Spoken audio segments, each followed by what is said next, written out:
my name is Karama Torres, and today I'm going to give you the history of Henry Clay and what his accomplishments were. The year he was born was 1777 and died the year of 1852. Here you see the different ways that he helped the United States combined. He helped the American system, the geographic binding of the United States, and he was also involved with the politics.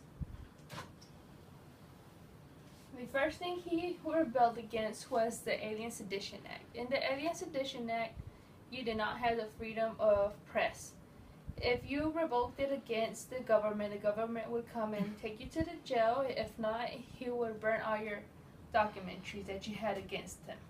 So you did not have the freedom of speech. The next thing he helped was the Three Fifths Compromise. This was to balance out the North and the South with the accounts of the slaves when they were going to be taxed. Here you see a picture for each owner. Only 3 slaves were counted instead of all 5. The next one he had was the American system, how he helped against Andrew Jackson and the bank systems.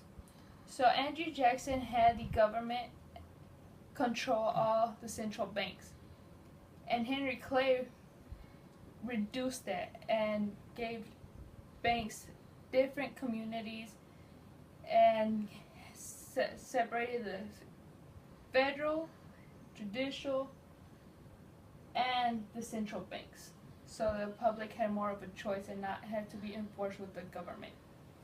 They placed tariffs on manufactured goods, and this will benefit the manufacturers because they had protection against foreign countries, and the disadvantage was for the slaves owners down in the South because they would have to pay more tariffs.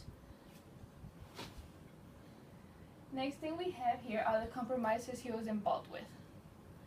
As you see here, there is the 360 line, which divides the North and the South. This is usually more for the slaves in the North not to come down to the South, and slaves in the South not to go up North, because that's the division that we have from the slaves. And we also have in the Missouri Compromise of 1820, Missouri comes in as a free slave, as a slave state, and Maine comes in as a free slave. This actually balances off the United States as 11 free and 11 slave states. He also helped trying to balance and prohibit the consumption of more slaves in the United States to grow.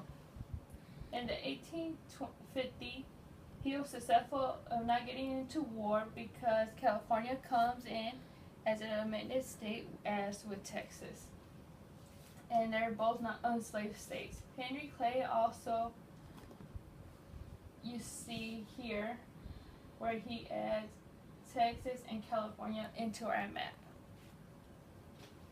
The Democratic Republican Party started with the dissolving of the Whigs during that time period, and the non-major Federalists all made into one Democratic Republican Party. They all had one idea in mind, was to reduce the amount of government they had and to lower taxes. And the most important is to change the Constitution. And here's Henry Clay as being the great compromiser of the United States. Thank you for watching.